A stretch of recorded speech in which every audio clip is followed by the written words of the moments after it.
Bem, meus amigos, a gente vai começar a partir de agora a nossa série de economia e a intenção é, de acordo com o nosso conteúdo programático, né, a gente dividir, vamos ver se eu vou conseguir, né, se vai ficar muito grande o vídeo, mas em princípio a minha intenção é dividir o conteúdo em 3 vídeos. O primeiro, abordando o panorama descritivo da economia brasileira e conceitos básicos, tá, que pega os 5 primeiros capítulos da inflação. Depois, no outro vídeo, a gente vai falar sobre as determinantes do produto, vai citar consumo, investimento, política fiscal, política monetária e o setor externo. E depois, por último, a abordagem histórica da economia brasileira, né? Que é já lá nos capítulos 22 e 23, desculpa, 21 e 22,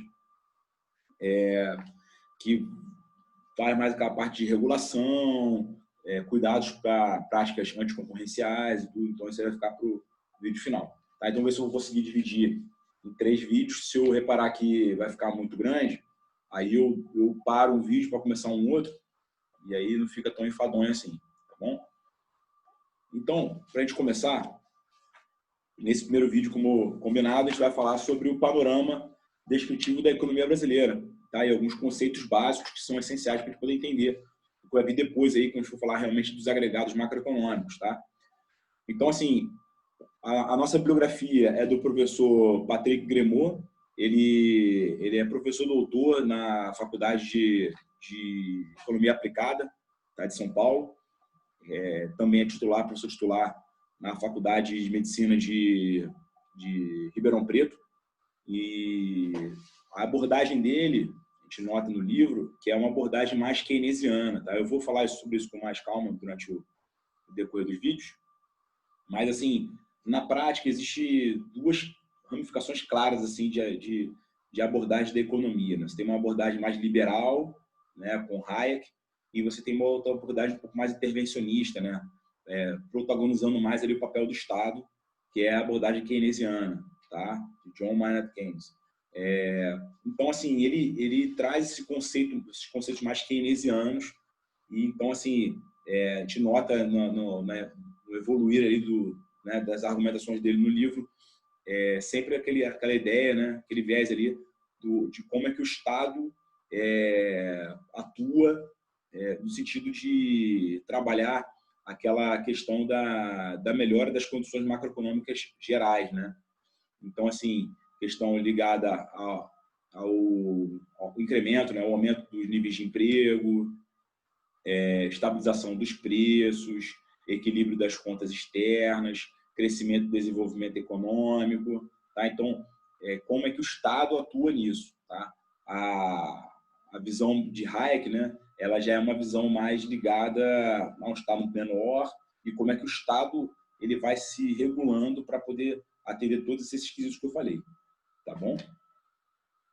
E aí, ele começa a falar sobre, inicialmente, ali, questões demográficas, depois aborda alguma coisa sobre produção, né, o que é produto, ele coloca ali os agentes econômicos, né, que é a família, as empresas, o governo e o setor externo, dividido nessas 4 etapas, tá? Ele fala da diferença entre crescimento econômico e desenvolvimento econômico, tá bom? Então, assim, em geral, esse é o panorama da obra. E aí ele começa no capítulo 1 a citar a parte de aspectos demográficos. Então, assim, o que é interessante de notar assim, de cara aqui, né?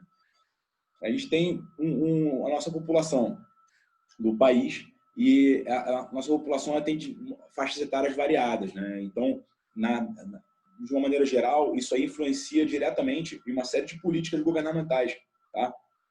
Porque a quantidade de pessoas que estão economicamente ativas para trabalhar, ou que estão em idade ativa, ou que não podem trabalhar por algum motivo, ou não estão na idade, isso faz toda a diferença para acertar as questões de política de emprego, né, de utilização dos fatores de produção, que já viu o que é isso, e também com relação a políticas da parte de escola, né, educacionais, que está ali na primeira parte da vida do ser humano, né, e as políticas relacionadas à parte de Estado-providência, né, já na última parte da vida do ser humano, né, ali na terceira idade. Então, a gente nota aí que existe uma preocupação social do Estado ao lidar com esse tipo de coisa, né? E aí, ele começa falando sobre essa questão do crescimento da população, né? A taxa de crescimento da população. E aí fica aquela equação básica, né? A taxa de natalidade menos a taxa de mortalidade mais o saldo migratório. Então, vamos começar a dissecar um pouco essa fórmula aí. O saldo migratório tem a ver com a entrada no país de imigrantes pela saída de imigrantes, ou seja, aquela mudança em termos de pessoa do país. Tá? É diferente do saldo migratório, que tem a ver mais com a modificação das pessoas em regiões dentro do país, que afeta outra coisa que eu vou comentar aqui. Mas o saldo migratório aqui diz respeito à saída das pessoas do país, efetivamente. E aí ele entra naquela situação de população aberta e população fechada. Quando a população é aberta, você tem uma chegada realmente ali ponderável de pessoas de fora que vão ali incrementar ali a população ali do país. E no caso contrário, a população fechada, né? Não, a população fechada, como você não tem uma entrada ponderável de pessoas de fora, você nota que o crescimento populacional, né, está muito associado ao crescimento vegetativo. Então, aquela diferença entre a natalidade e a mortalidade. Tá? Então, esse crescimento da população, essa taxa de crescimento numa população fechada, você mede diferente de uma população aberta, tá? Por causa dessa equaçãozinha aí. Né? A taxa de natalidade menos a de mortalidade e mais a taxa do saldo migratório. Tá bom? Se você tem uma população fechada, o saldo migratório é zerado e aí você só depende da natalidade e da mortalidade. E aí pode ser pedido na prova para a gente interpretar um gráfico, né? Ele bota ali no livro, você vê o gráfico, né? No caso do Brasil, em que você vê uma curva, né? Que depois decai ao longo do tempo e depois estabiliza. E aí coloca ali algumas coisas assim, bem assim, são anos paradigma. Então até 1930, aí depois o que aconteceu a partir de 30, aí depois da década de 40 até a década de 60, e depois da década de 60 o que aconteceu. E aí a gente interpretar cada uma dessas situações aí, né? Então, por exemplo, até a década de 30, né, finalzinho da República Velha, economia cafeicultora, aquela coisa toda, o Brasil era um país de população aberta, então ele recebia muitos imigrantes, tá? Imigrantes alemães, italianos, japoneses. A partir de 30, você começou a observar um fechamento, que durou ali até a década de 40, então já estamos na era Vargas.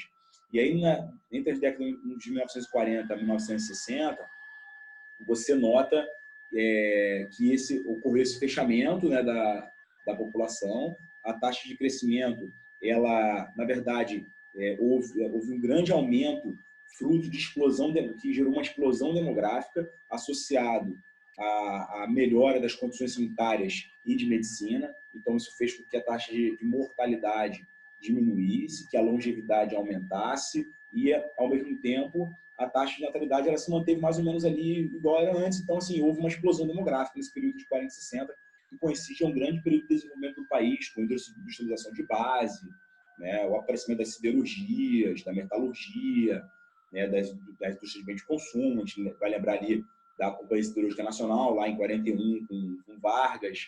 Aí depois a gente vai ver ali, já na década de 50 para 60, a vinda da indústria automobilística, Kubitschek, né, trouxe ali bens de consumo durável. Então, a gente observou isso. E a partir da década de 60, a gente vai notando uma contínua diminuição da taxa de natalidade, com a população já fechada. E aí você vai ver que essa diminuição ela vai acontecer porque a taxa de natalidade vai começar a cair.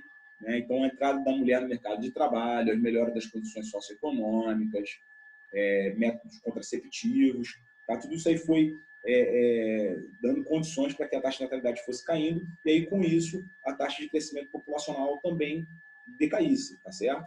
Então, em suma, é assim que você pode tratar a interpretação do gráfico, tá? E aí, a gente responder bem a questão que foi perguntada em relação a isso.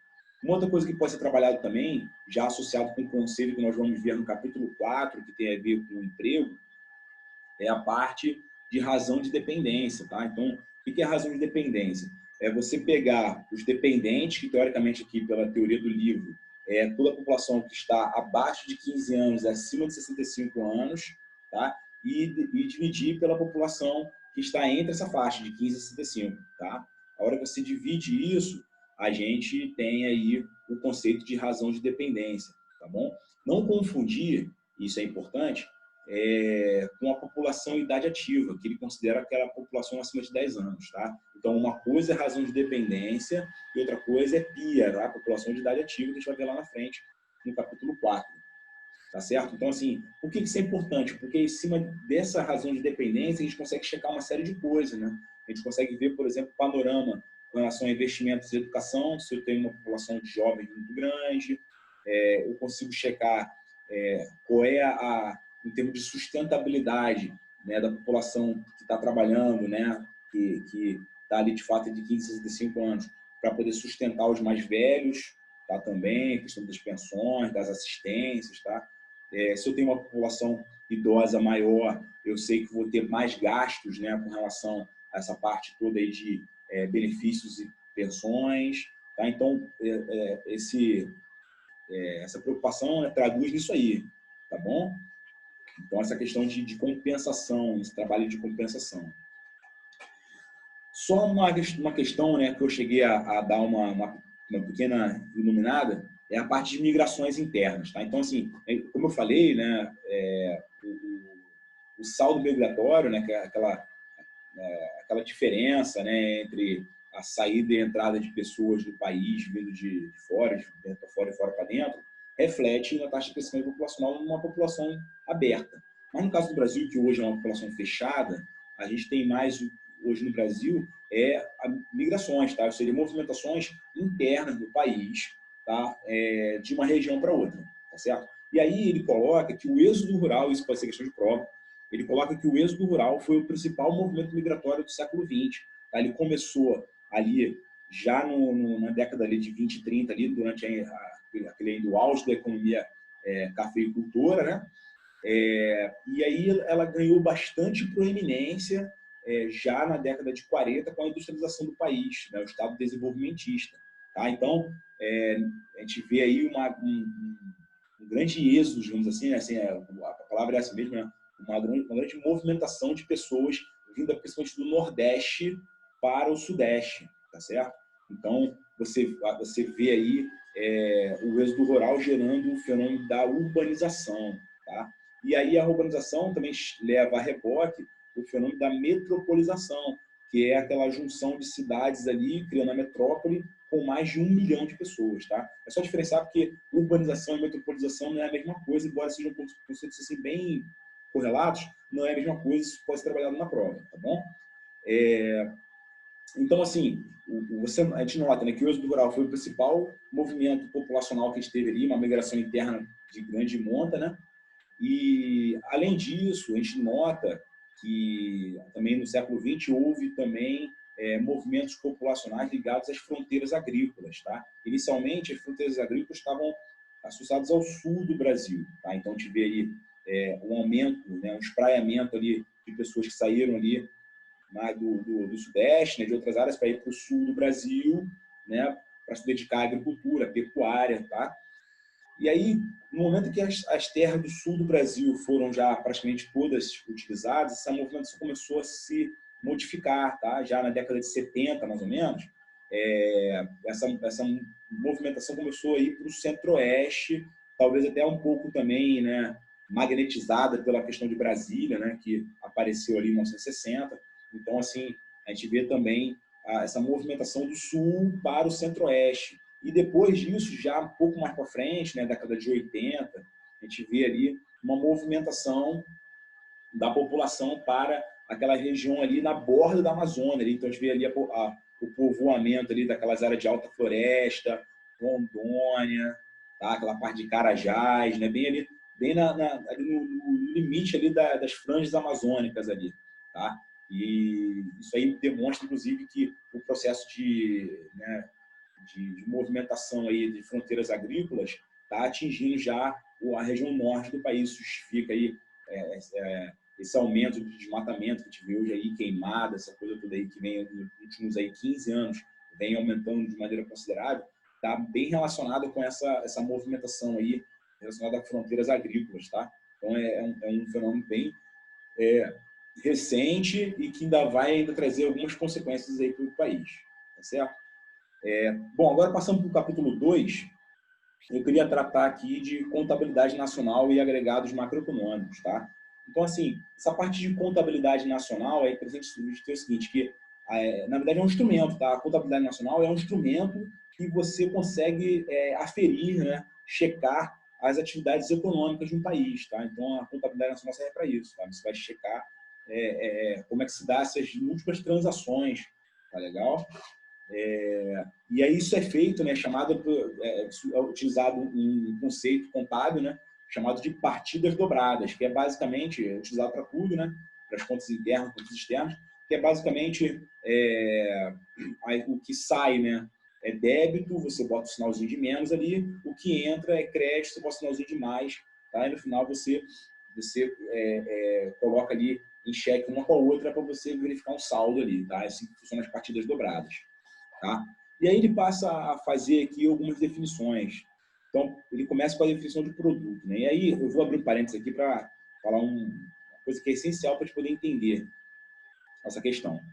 Vamos imaginar o que é fluxo e o que é estoque.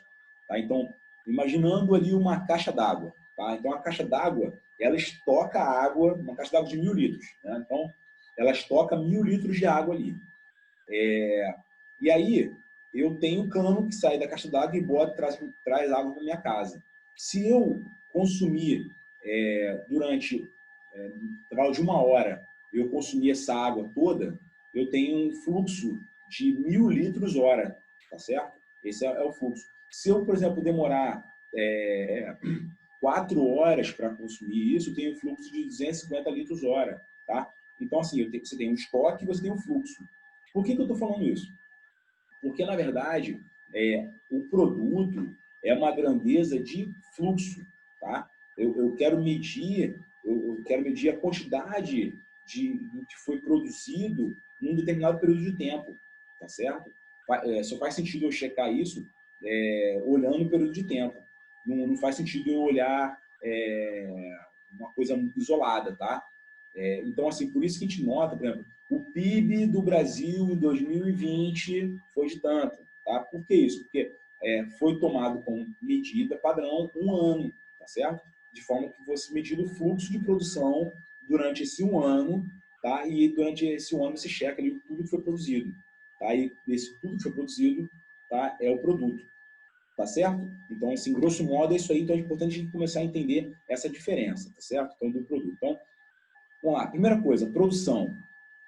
Antes de falar de produto, né? Produção. O que é produção? Produção é uma atividade social, tá? Ela é uma atividade social de maneira assim, genérica, tá? Que tem a função principal de transformar bens e serviços, né, no geral, disponíveis na natureza, para o bem-estar das pessoas, tá certo? Então, assim, isso é produção, tá legal? Então, assim, o ser humano só produz porque ele busca satisfazer a necessidade de alguém, tá? Senão não haveria motivo de produzir, tá? Se não fosse satisfazer a necessidade de alguém para gerar algum tipo de lucro, gerar algum tipo de benefício, não fazia sentido eu produzir. Então, eu atender alguma necessidade humana, ou seja, atender alguma satisfação humana, tá certo? E aí, o produto, aí a gente entra no que a gente estava comentando do fluxo de estoque, né? O produto é a soma de tudo que foi produzido, tá? E aí, no caso da economia, a gente vai checar isso em termos de expressão monetária. Vocês compreenderam? Então, essa que é a questão aí, porque a gente está lidando com economia. Então, eu quero checar o produto sob o viés monetário. Tá? Então, por isso que o produto interno bruto, a gente está falando aqui, é em termos de dinheiro. Tá certo? E aí, eu já queria aproveitar para introduzir um conceito aqui que vai permear todo o nosso estudo aqui.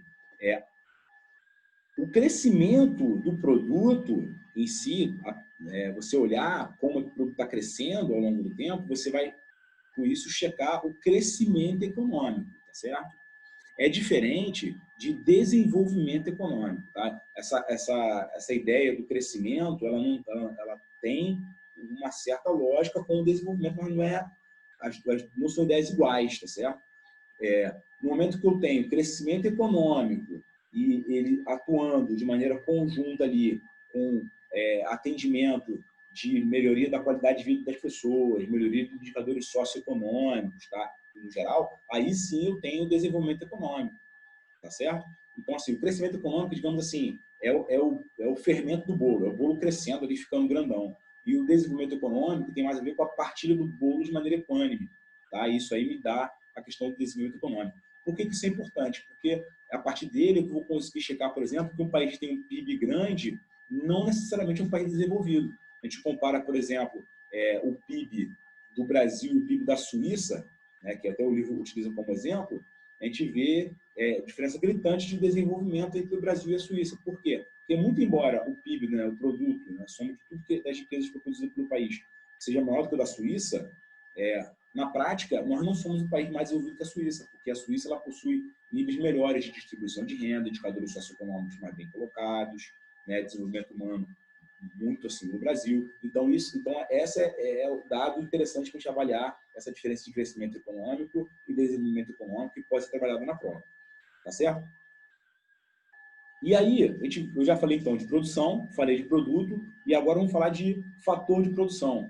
Tá? O que é o fator de produção? O fator de produção é tudo aquilo, né, todo o recurso, todo o meio que é utilizado para você produzir determinada coisa. Tá certo? Na doutrina aqui do Gremot, ele utiliza como fator de produção a mão de obra, tá? O trabalho, tá? O labor, né? O L, né? De labor, de trabalho. Tá? Ele usa também o capital, que é o K, né? O capital também é meio de produção, e a terra. Tá? Alguns outros autores também consideram a questão do empresariado, considera a parte de tecnologia, tá certo? Mas ele acaba não considerando isso, ele considera que são só esses três, e o capital acaba englobando essas outras duas que eu falei, tá certo? Então, para a prova, os fatores de produção são esses três, tá certo? Então, falamos de produção, falamos de produto, falamos o que é fator de produção e falamos de crescimento econômico e desenvolvimento econômico. Aí, vamos agora pensar no seguinte questão, né? A gente precisa, quando a gente utiliza um fator de produção, a gente precisa remunerar esse fator de produção, senão vira trabalho escravo. Tá? Então, numa economia sadia, eu preciso entregar um fator de produção e receber a remuneração em troca disso. Ou seja, vou dar um exemplo. Eu tenho como fator de produção a minha mão de obra, o meu trabalho. Então, o que eu faço? Eu entrego o meu trabalho para alguém que está interessado e esse alguém que se interessou pelo meu trabalho vai me remunerar, tá? Pelo trabalho que eu fiz. Tá certo? Então, vai me gerar um salário. Tá certo? Da mesma forma, por exemplo, a parte de capital. Então, no momento que, por exemplo, eu tenho uma máquina qualquer e eu entrego essa máquina, de alguma forma, eu tenho uma empresa que produz máquinas e eu vendo, ou seja, eu estou sendo remunerado, né, em termos de royalties, porque a pessoa está usando aquela máquina para alguma coisa ali e eu detenho os direitos de termos de autorais, assim, eu criei aquilo ali, então eu recebo royalties. Ou então, por exemplo, eu estou investindo em uma coisa qualquer que vai me aumentar os meus fatores de produção, a gente vai depois verificar essa diferença de poupança e investimento. E aí eu recebo juros por isso, tá certo? Então, assim, isso, são diversas formas que nós temos de remuneração dos fatores de produção, tá certo? Então, isso também é um dado bastante importante, tá? Aí, o que acontece? Eu falei para vocês que de produto, né? Então, toda aquela riqueza que foi produzida ali no determinado período, né? E aí você tem algumas óticas de medir isso, né? E isso é fundamental para a gente começar a ver a questão da identidade macroeconômica, tá? Você pode, primeiramente, olhar sobre a ótica do produto, tá? E você, quando olha sobre a ótica do produto, você tem que ter um cuidado, tá? Qual é o cuidado que você tem? À medida que você vai produzir, vai tirando um insumo, né, ali, a matéria-prima ali mais básica, e aquilo vai se aperfeiçoando até chegar num bem final, acabado, existe um valor adicionado em cada etapa de produção dessa, tá certo? Então, o livro dá como exemplo o pão, né? Você produzir pão. Então, você tem que pegar o trigo, então você tem que pegar e produzir a farinha. E depois da farinha, você produz o pão. Tá? Então, trigo, farinha, pão.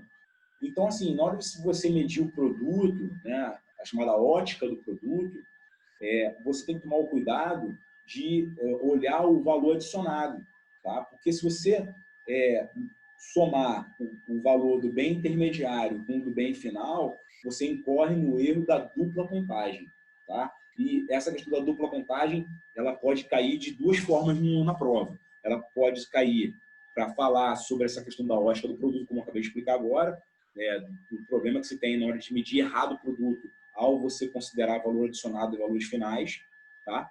Ou pode ser colocado num probleminha onde tem uma tabelinha e ali seja colocado os valores intermediário e final e peça para a gente falar qual é o produto. Tá? E aí seria só o cuidado que tem que ter é o seguinte, de você não considerar na contagem do produto o que foi usado de maneira intermediária, tá? Para favorecer ali, de algum jeito ali a produção. Por exemplo, assim, a questão de fertilizante, a questão ali de a farinha para você produzir o pão, o chip que você usa para poder produzir o computador.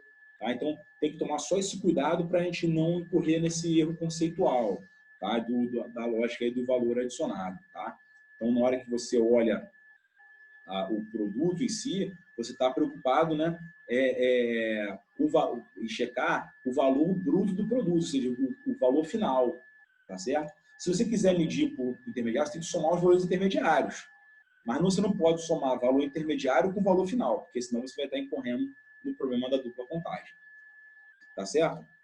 Bom, além da ótica do produto, você também existe outra forma de você avaliar o produto, porque o livro ele considera uma economia fechada, perfeita e com agentes racionais. Tá? Isso, a gente sabe na prática que não acontece, mas para você fazer estudos econômicos, essas formas de você simplificar, elas são extremamente necessárias. Né? É usado primeiro aquele conceito do ceteris paribus, né? Que você mede só uma variável e deixa as outras constantes. Né? Então, você vai trabalhar só com aquilo ali, para você poder entender melhor. Tá? Então, a economia ela se vê obrigada a trabalhar com algumas premissas básicas, digamos assim, né? Que vão nortear o processo ali de estudo. Tá? Então, no caso aqui do produto, então a gente viu como é que mede o produto, mas a gente também tem outras duas óticas para a gente olhar essa medição e todas dando o mesmo resultado. Tá? Você tem a ótica da renda e a ótica do dispêndio também. Então, vamos lá. De um lado da identidade, nós temos o produto, tá certo? Tudo que foi produzido. Agora, a gente também tem a lógica da renda. Como é que funciona a lógica da renda? Teoricamente, numa economia fechada, perfeita e ideal, tudo que foi produzido veio de um fator de produção que tem que ser remunerado, tá certo? E essa remuneração do fator de produção, ela tem que equivaler ao produto gerado, tá? De forma que você tenha a contrapartida certinha de um com o outro, tá certo? Então, numa situação dessa, a lógica da renda, né, pensando em termos de renda, que em economia é chamado de Y, né, de yield, o Y tem que ser igual ao P, ou seja, a renda tem que ser igual ao produto. Tá? Do mesmo modo, existe uma terceira ótica de você também checar o produto, né, de você ver o produto de um país, a produção do país, que é como? Você olhar pelo dispêndio. Teoricamente, a renda que você remunera um fator de produção, ele tem que ser utilizado de alguma forma. Ou ela é utilizada para pagar imposto, para consumo, para investimento, tá certo? Então, assim, esse dispêndio, digamos assim, do recurso, ele também tem que equivaler à renda, que também tem que equivaler ao produto. Ou seja, e com isso a gente completa um ciclo das três formas de você checar a questão do produto, tá? Então, pela ótica do produto, efetivamente, né? Aí eu falei aquela questão do valor adicionado, dupla contagem, tá? Você tem a ótica da renda e você também tem a ótica do dispêndio, tá certo? Algumas coisas são interessantes aqui, né? Então, falando sobre o dispêndio, tá? Então, primeiro o dispêndio, assim, clássico, né? Consumo, tá? E o consumo, ele é privado ou público, tá certo? Então, assim, o consumo privado é tudo aquilo relacionado às famílias, tá? E o público está relacionado com bens e serviços, tá? Que são disponibilizados pelo governo. Na verdade, o governo é o chamado provedor de bens públicos, tá certo? O que é o bem público? É aquele que ele não é excludente, tá? Aquele bem em que o meu o que eu consumo não implica em diminuição do que o outro pode consumir. Existe uma igualdade de possibilidades de consumo por todos os entes ali que estão naquela população, tá? Presente naquele povo. Então, assim, o bem público ele tem a característica de ser não excludente, tá certo? Bom, com relação ao investimento, né? Então, a gente tem o dispêndio, né? O consumo, eu acabei de falar, né? Privado ou público. O investimento, ele pode ser, você pode investir em estoques ou você pode investir na variação dele efetivamente, tá? Então, você pode investir, por exemplo, aumentando ali o número de máquinas de um determinado local para você produzir mais e ofertar mais no futuro, ou seja, aumentar a capacidade produtiva, tá certo? Ou você também pode aumentar estoques, tá? Você, por exemplo, aumentar a quantidade de matéria-prima, você aumentar a quantidade de certas coisas que vão servir de base para você produzir determinada coisa, tá? Então, isso também é investimento. A hora que você mede consumo com investimento, isso aí entra no conceito de absorção interna, tá? Então, pode ser perguntado o que é absorção interna. É essa junção de consumo, que eu falei que é privado e público, e investimento, que é a variação do estoque ou no estoque em si. Tá? Juntando isso aí, você tem absorção interna. Tá certo? Por que eu estou falando tudo isso aí? Para a gente poder entender que, pelas 3 óticas diferentes, a gente tem a mesma identidade, tá? Produto, renda e dispêndio, tá? Esse dispêndio, né, teoricamente, ele está associado à demanda agregada, tá? A chamada demanda agregada, tá certo? Então, isso que no final das contas, tem que estar claro aí, tá? Então, na prática, como é que funciona numa economia fechada com empresa e família, tá certo? Com empresas e famílias ali, a minha demanda agregada está associada a consumo e investimento, tá bom? A hora que eu coloco o setor externo na jogada, aí já a minha demanda agregada já também passa a englobar as exportações e as importações, tá bom? Então, a gente vai falar isso lá na frente, tá? Para não ficar embaralhando muito ali as ideias aí. Uma coisa que é importante também de ter noção, pode ser cobrado na prova, numa economia fechada, família com empresa, a gente citar como é que funciona o fluxo, tá? Os fluxos gerais aí. A gente tem, na prática, considerando família e empresa, 2 fluxos, tá certo? A gente tem um fluxo monetário, tá? E um fluxo físico, tá certo? Então, vamos lá, pessoal, fluxo físico. O que é o fluxo físico? É a família entregando o trabalho, tá certo? Para a empresa ali, tá certo? E a empresa entregando algum bem e serviço para a família. Beleza? Agora, esse é o fluxo físico. Agora vamos pensar no fluxo monetário. É o contrário. Então, a família não entregou trabalho, então a empresa tem que entregar salário. Tá? Esse é o fluxo monetário. E, em contrapartida, a família que recebeu esse salário tem que fazer o quê? Tem que consumir o bem ou serviço produzido pela empresa. Tá certo? Então, esse é assim que funciona. Então, você tem fluxo físico e fluxo monetário. Tá legal? Então, entendendo esse diagrama por essa lógica, tá? Fica bem fácil da gente compreender aí como é que funciona ali numa economia fechada apenas com empresa e família, o processo aí produtivo. Tá bom? Vamos falar um pouquinho agora de investimento. Eu cheguei a adiantar aqui, dei um spoiler aqui falando que investimento não é igual a poupança, né? Então, assim, na verdade, eu poupar não significa dizer que eu vou investir, mas não haver poupança é a certeza de não ter investimento, tá bom? Então, assim, a gente precisa de alguma poupança para poder investir, tá? Mas são conceitos diferentes. Porque investimento, como eu já havia dito aqui, é qualquer dispêndio onde vai haver um incremento da capacidade produtiva, tá? Seja em termos de fluxo de produção, seja em termos de estoque, tá certo? Então, isso é investimento. Como é que eu faço para investir? Eu preciso pegar a poupança de algum lugar, ou seja, eu uso a poupança privada, tá? Ou eu uso a poupança externa, de algum jeito, tá? Mas eu preciso usar a poupança de alguma forma, tá certo? Para poder fazer investimento, senão não tem como fazer investimento. E aí, entra num conceito aqui que está intimamente ligado com o investimento, que é a depreciação. Tá? Então, vamos lá. O investimento bruto é tudo aquilo que eu utilizo para poder, em termos de dispêndio, para poder aumentar a minha capacidade produtiva. Mas a gente sabe que a cada ciclo de produção, você tem uma diminuição da capacidade produtiva do teu fator de produção. Tá? Isso é a depreciação. Tá certo? Então, assim, quando eu pego e vejo o investimento bruto e diminuo essa depreciação, eu tenho investimento líquido.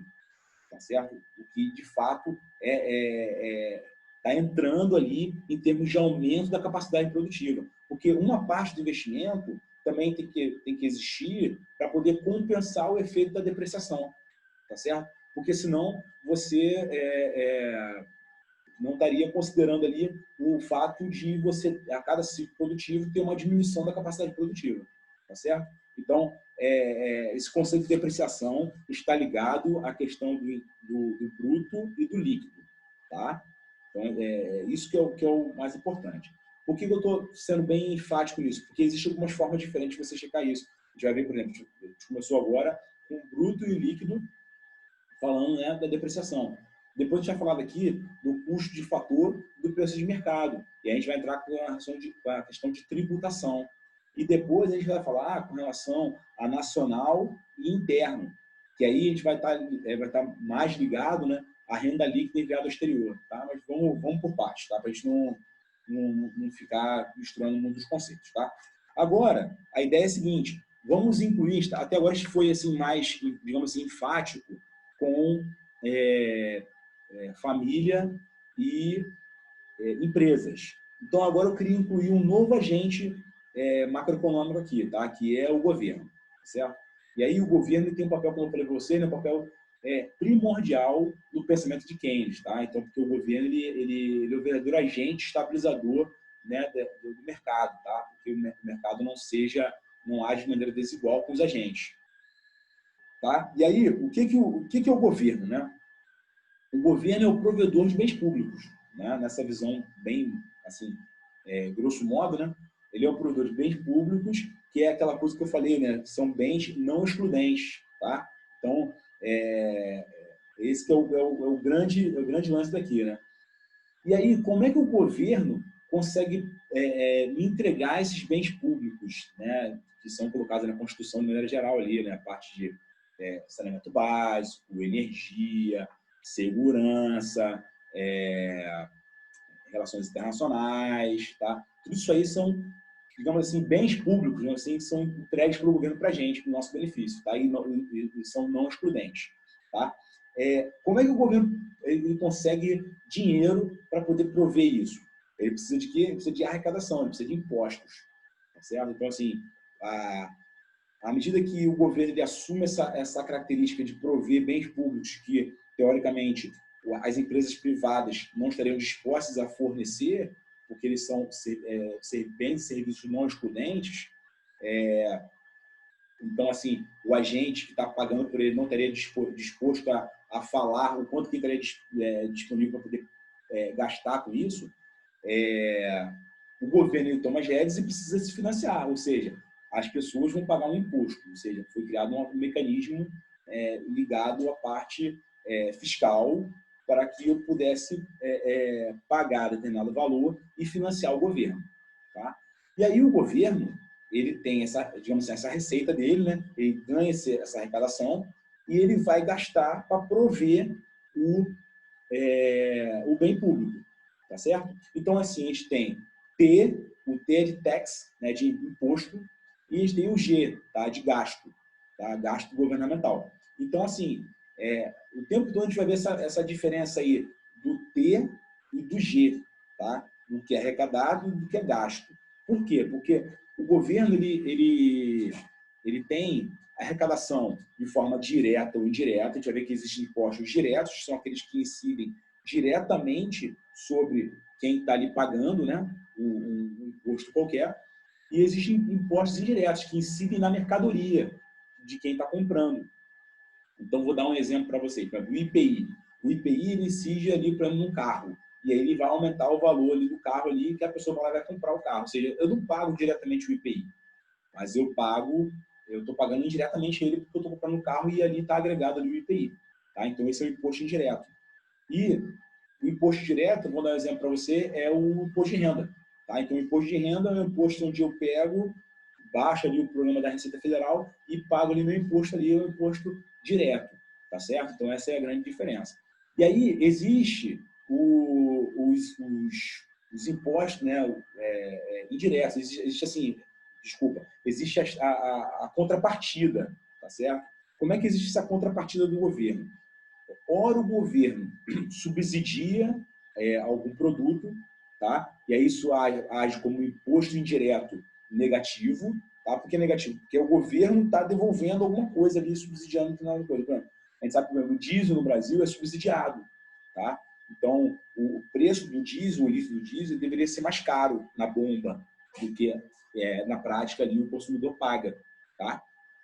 Mas por haver subsídio do governo, que é esse imposto indireto negativo, o valor é mais barato, entendeu? Então, eu consigo, por exemplo, fazer com que o preço de mercado de determinado item seja menor do que o custo de produção dele, que é chamado custo de fator. Na verdade, o custo de fator é custo de fator de produção, ou seja, é basicamente o preço que o empresário ele paga para produzir determinado bem. Esse é o custo de fator, tá certo?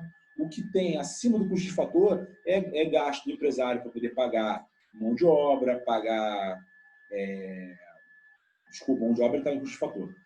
Para ele pagar, por exemplo, imposto, para ele ter a margem de lucro, tá certo? Então assim, é isso que diferencia custo de fator de preço de mercado. Então, por isso que eu falei que custos de fator e preço de mercado estão intimamente relacionados à parte de imposto e, por conseguinte, também subsídios, tá? E também a gente tem as transferências governamentais, tá? De toda ordem. Você imagina, políticas assistencialistas, pagamento de custos discricionários, tá? Despesas correntes, tá? E aí, isso entra como R, tá? Na fórmula. Então, o R são de transferências do governo, tá? Essas transferências do governo, elas agem como impostos diretos negativos, tá certo? Então, na forma da arrecadação líquida do governo no geral, né? Você pega basicamente e considera o que foi arrecadado, direta ou indiretamente, tá? E reduz aí as transferências e os subsídios, tá bom? Muito bem, então a gente falou, né, do custo de fator, preço de mercado, subsídio, transferências governamentais, falou dos impostos, falou o que é bem público, né, que é a coisa que é não excludente, né, não rival, não excludente, né? E aí a gente traz aí o conceito, né, para também importante nessa parte aí de governo, que é o déficit público, tá? O que é o déficit público? O déficit público mede a capacidade que o governo tem de investir, tá certo? É importante não confundir com o déficit primário, que está associado naquela questão que eu falei, né, de arrecadação de impostos com gasto governamental, tá?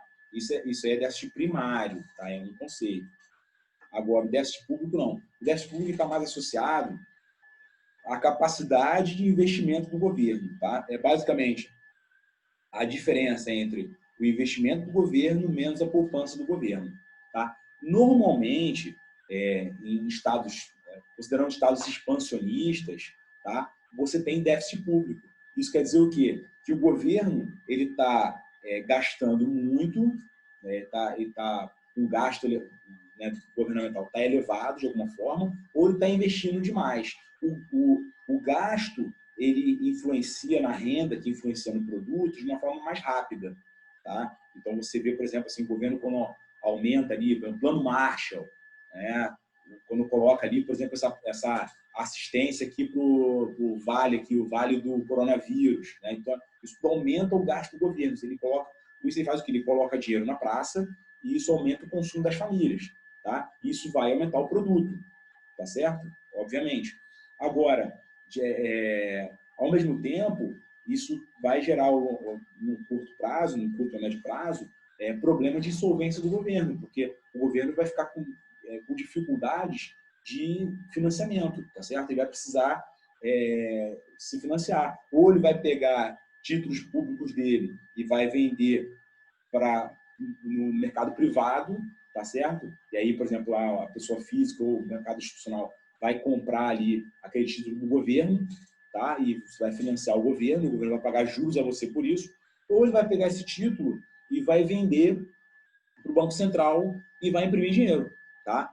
E a gente sabe que são situações onde há possibilidade de você ter uma aceleração inflacionária, tá? Porque você vai estar com mais dinheiro, você vai gerar demanda e você vai gerar a famosa inflação de demanda, tá certo? Dependendo da demanda, inclusive, você pode gerar um ponto de estrangulamento e vai gerar também uma inflação de custos, tá? A gente vai falar sobre inflação lá na frente, isso vai ficar mais claro, tá certo? Então, na prática, o déficit público ele checa isso. Então, é uma forma de eu ver se o Estado está com uma política contracionista, né, ou expansionista. Tá? Quando é que a política está contracionista? Quando eu tenho superávit público e não déficit. Tá? Ou seja, esse déficit público aqui, esse I menos S aqui, ele está maior que zero, ou seja, eu tenho superávit. Nesse caso, o Estado está se contraindo, ele está gastando pouco, tá? Ele está subindo ali, né? Está sendo fariseu ali, então está se contraindo, tá certo? Ao contrário, se você tem um déficit menor que zero, de fato é negativo, você tem déficit público, você tem uma política de Estado expansionista, que é aquela recitada por Keynes para você poder fazer frente a algum problema relacionado à economia, né? Relacionado a crises econômicas, tá? Então, a receita de Keynes para crises econômicas é o Estado expansionista, que é o Estado que cresce, expande seus gastos, expande seus investimentos, tá? É o típico modelo chinês, tá bom? Então acho que isso aí ficou bem claro isso aí para vocês aí, tá certo?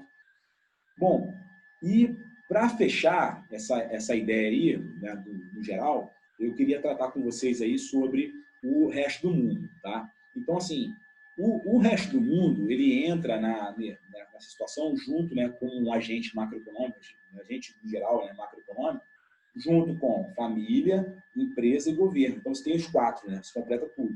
E a identidade macroeconômica, que a gente vai falar sobre ela contempla, a identidade completa, contempla todos esses entes aí, tá? Então, contempla família, empresa, né, o governo e o resto do mundo, tá? E aí, para a gente falar de resto do mundo, alguns conceitos têm que ficar claros aí para vocês. Primeiro, já cheguei a comentar aqui, né, o que é bem e serviço, o que é custo de fator, né, que é o custo de produção, tá? Então, bem e serviço é aquela coisa final ali, né? É o que eu tenho ali no geral ali que é entregue, tá? E o custo de fator relaciona com o custo de produção, é aquilo que é gasto para você poder, de fato, produzir determinado bem ou serviço, tá certo? Por que isso é importante? Porque na hora que a gente começa a raciocinar com o resto do mundo, a gente começa a ver o seguinte: quando eu estou falando de bens e serviços, eu associo ele a exportações e importações, tá certo?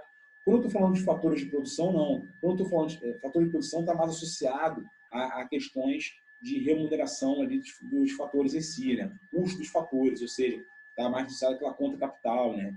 Empréstimos, financiamentos, tá? Está associado mais a isso.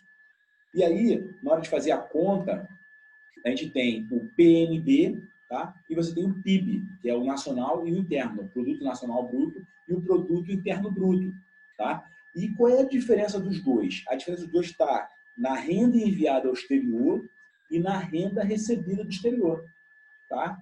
E tem íntima ligação com isso que eu falei, né? Dos bens e serviços e também dos custos de produção, dos custos de fatores de produção, tá? Então, assim, esse saldo da renda recebida do exterior e renda enviada ao exterior vai me dar a renda líquida enviada ao exterior. Na hora que você pega, né, e diminui o PIB da renda líquida enviada ao exterior, você tem o PNB, tá certo? Então, PNB é igual a PIB menos renda líquida enviada ao exterior, tá certo? Então, qual é o grande lance que a gente tem que entender aqui? Existem três formas de enxergar as coisas, tá? Então, você pode enxergar as coisas como nacional e bruto, tá bom? Que nesse caso, você está mais preocupado em ver preço de mercado e custo de fator, tá? Existe a forma de você enxergar olhando ali em termos de arrecadação, tá? E existe também a forma de você enxergar olhando ali em relação à depreciação. Você tem ali o líquido, tá? A questão mais o que é líquido e o que é bruto, tá certo? Então, vamos lá. Resumindo, produto nacional bruto é igual a produto interno bruto, que é o PIB, menos a renda líquida enviada ao exterior, tá certo? Então, é o primeiro ponto. A outra, o produto interno bruto, tá? É igual, o produto interno líquido é igual ao produto interno bruto menos a depreciação, tá? Então, está me associando a depreciação. E o produto ali em preço de mercado, tá? O custo de fator, desculpa, é o preço de mercado menos o que está associado à arrecadação, impostos, transferências, tá? Subsídios, tá certo? Então, essas três formas de vocês verem as coisas tem que estar bem clara, porque na hora de fazer as fórmulas, de fazer os problemas que podem cair na prova, a gente tem que saber diferenciar uma coisa da outra para não misturar conceitos, porque o maior perigo na hora de resolver os problemas é misturar os conceitos, tá certo? Os problemas em si não são difíceis, tá? Você olhar, a gente vai falar agora aqui da identidade macroeconômica, ele em si não é difícil. A questão é você não misturar os conceitos um com o outro, de forma que você acabe gerando aí uma confusão que vai atrapalhar a sua conta, tá certo? Então, no geral, a gente viu, né, que produto é igual a renda, que é igual ao dispêndio, né, a demanda agregada, né? E como é que você vai medir isso, né? Você pega, considerando a renda, por exemplo, você tem ali, né, a absorção interna que eu falei, né, que é o C mais I, né? Então, Y é igual a C mais I, absorção interna. Só que aí você também tem que considerar o quê? Os gastos do governo, ou seja, mais G, tá certo? E aí você tem que diminuir do saldo da balança comercial, tá? Então, você pega a exportação, que é o X, né, o X-Ray, menos o M, menos o Mike. Ou seja, a primeira parte da identidade macroeconômica fica a renda é igual a consumo mais investimento mais o gasto governamental menos, abre parênteses, exportação menos importação, tá? Então, fica a primeira parte da fórmula. Se você considerar pela ótica lá do que é, de fato, arrecadado, né, pela ótica da renda, a gente vai olhar ele fazendo consumo com consumo, ou seja, o C não muda, né? Só que aí a gente vai ter que considerar ali C mais S, que é da poupança, que está fazendo analogia com investimento, tá? E mais o T, tá? O T por quê? Porque o T é do imposto arrecadado, que faz ali a diferença com o G, tá certo? Então, assim, pode ser que na prova ele pergunte qual é a lógica que existe por trás da identidade macroeconômica, tá? E aí, basicamente, o que a gente tem que falar? A gente tem que falar que alterações, no geral, no consumo, agem de forma a também trabalhar com investimento, mexe com a poupança externa, tá? Mexe com a renda, tá? Ou seja, você tem uma economia fechada, com agentes racionais, onde uma modificação numa identidade macroeconômica gera modificação na outra, tá? Ou seja, você tem um conceito de equilíbrio, tá? No seu produto, na sua produção nacional. Tá? Então, o que tem por trás da identidade macroeconômica é de enxergar o equilíbrio. Tá? A gente não pode ter desequilíbrios, tá certo? Então, esse é o grande lance aí da história, tá certo? E aí, para terminar, aqui o capítulo ele coloca, a gente vai encerrar o vídeo por aqui, porque senão vai ficar muito grande, realmente aconteceu o que eu esperava, né? Muito conceito, né? Só abordar a parte de PIB real e PIB nominal, tá? E aí, quando a gente está falando de PIB real e PIB nominal, um conceito que vem em mente na hora, né? Que é o de inflação, tá certo? Porque quando a gente está medindo um produto em termos nominais, a gente está englobando a inflação aí no meio, tá certo? Então, assim, a gente pode acabar gerando aí uma ideia errada de produto porque a gente está entrando com a inflação junto, né? Então, normalmente, nas medições, que a gente vai até olhar na televisão, em geral, a gente vê o PIB real, tá? E como é que funciona o PIB real? Você pega o ano base, tá? Vamos supor, estamos agora em 2020. Então, ele vai pegar, vamos supor, 2019 e vai ver ali dentro dos produtos, né, de tudo que foi produzido e o preço ali no ano base, tá certo?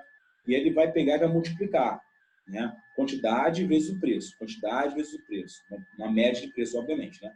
E vai achar ali um produto, né? Um produto total ali. Depois vai pegar no ano que eu estou querendo medir, que é o A mais 1, vamos supor, né? 2019 para 2020. E aí ele vai pegar e vai ver a quantidade que foi produzido naquele ano e vai multiplicar pelo preço do ano base. Tá? Por que a gente vai fazer isso? Porque aí, de fato, a gente vai ver o aumento do produto. Porque aí eu vou conseguir checar como é que foi o aumento em termos de quantitativos, né? De um para o outro, tá bom? E eu vou desconsiderar, nesse caso, o efeito inflacionário, tá certo? Então, esse é um grande lance aí que a gente tem que prestar atenção, que pode ser perguntado na prova aí, tá? E aí entra o conceito de DI, né? De deflator implícito, né? Então, assim, o que é o deflator implícito do produto, né? É a razão entre a soma de todos os preços do instante atual, né?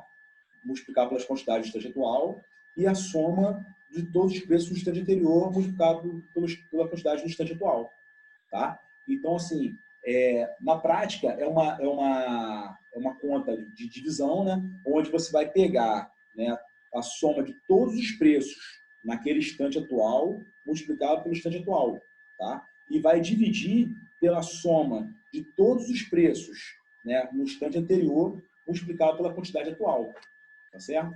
Então, assim, na prática, seria uma razão entre o nominal e o real, tá? Então, assim você acha o deflator implícito. Tem que tomar cuidado para não confundir o deflator implícito com a inflação em si, porque a inflação ela depende do ano base, né, da referência que você está adotando para medir a tua inflação, tá legal? Então, nem sempre, né, o deflator implícito vai bater com a inflação, tá? Então, tem que tomar cuidado nessa divisão na hora de fazer essa conta, tá? Que isso pode ser cobrado aí na prova aí, tá? Então temos que tomar cuidado aí, tá bom? Então, com isso, pessoal, eu vou encerrar o vídeo por aqui, porque senão ele começa a ficar muito grande, né? E aí no próximo vídeo a gente vai começar a falar algumas coisas um pouco mais tranquilas aí com relação ao desenvolvimento,